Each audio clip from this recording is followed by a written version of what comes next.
Have you ever stopped and wondered how services like Gmail or Netflix or YouTube just seem to always be working? I mean, it's not magic, right? Well, it's not. It's a really cool discipline called Site Reliability Engineering, or SRE for short. And today, we're going to pull back the curtain on this hidden engine that pretty much powers our entire digital world. So to really get what SRE is all about, we have to go back in time a little bit. We need to understand the problem it was invented to solve. And it all starts with this classic, almost legendary standoff in the tech world. And this slide just lays it out perfectly. On one side, you've got your development team. Their whole goal, their incentive, is to move fast, build cool new stuff, and get it out to users. Then on the other side, you have the operations team. Their job is to keep everything running smoothly. Their motto is basically, please don't break anything. So you can see how this creates this natural wall, this bottleneck, where speed and stability are basically at war with each other.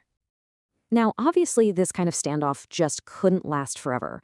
It wasn't working. The industry needed a totally new way to think about this. And that brings our story to Google, back in the early 2000s, where they decided to just completely rethink this whole relationship from the ground up. And this quote, this is it. This is the whole thing in a nutshell. It's from Ben Traynor, the guy who started SRE at Google. The big aha moment was this. What if we stopped treating operations like a manual to-do list? Checking boxes, flipping switches. What if, instead, we treated it like a software problem, an engineering challenge that you could actually solve with code? So what does that actually mean day to day? Well, it means you take a bunch of software engineers and you point them at operations problems.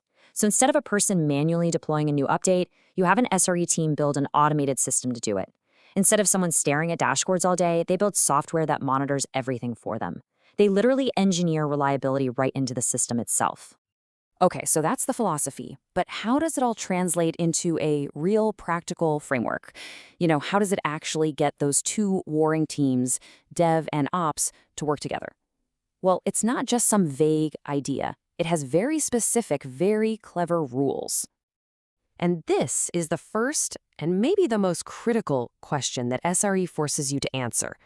Because you can't just, feel like a system is reliable. That's not good enough. You need cold, hard data. You need a number.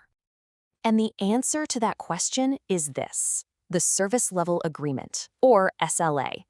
This is a formal, written-down promise that defines exactly how reliable a service needs to be for its users. It takes that vague goal of make it stable and turns it into a hard, measurable target that everyone can agree on. So this leads us to a number that you'll hear thrown around all the time in this world. 5 nines, or 99.999%.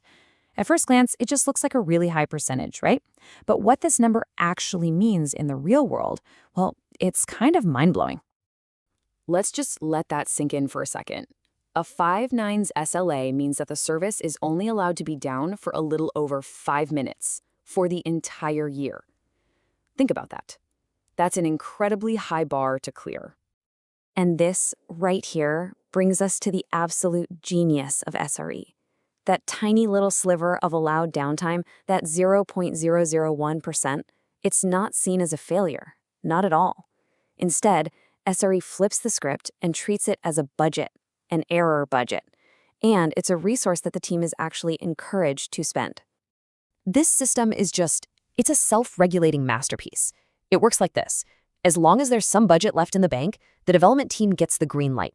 Go ahead, innovate, launch those risky new features. But, and this is the key, if a launch goes wrong and causes an outage, it spends some of that budget. And if the budget runs out completely, the brakes get slammed on. Instantly, all new feature launches are frozen. The team's one and only job becomes making the system more reliable.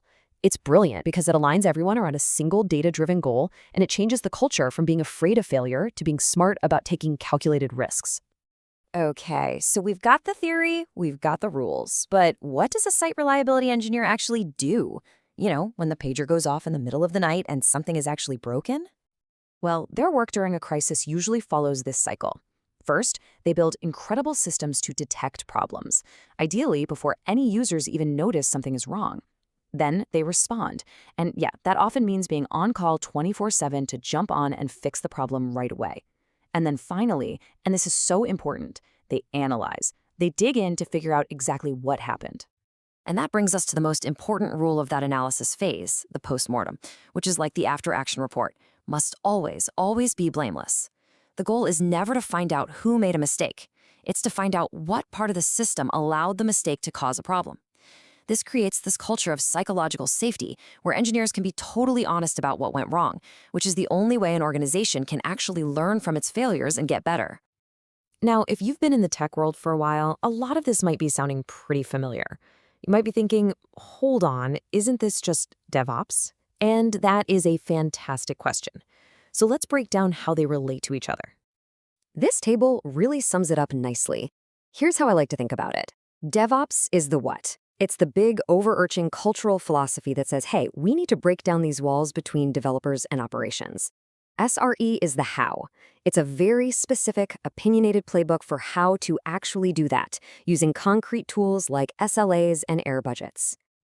So no, they aren't competing ideas at all. They're totally on the same team. In fact, you'll hear a lot of people describe SRE as a class of DevOps done right. It provides those solid engineering practices you need to actually achieve the cultural goals that DevOps sets out. So here we are, right back where we started. But hopefully this quote has a much deeper meaning for you now. Treating operations as a software problem isn't just a clever one-liner. It's a complete, powerful framework for building resilient, amazing systems. It's the engine that powers the services we all depend on every single day. So as we wrap up, I'll leave you with this final thought. This idea of an error budget, it really goes way beyond just software, doesn't it? It's a powerful way to think about any system where you have to balance taking risks with making progress. It forces you to ask that tough question. How much failure are we willing to tolerate in our pursuit of innovation? And more importantly, are we making that choice on purpose?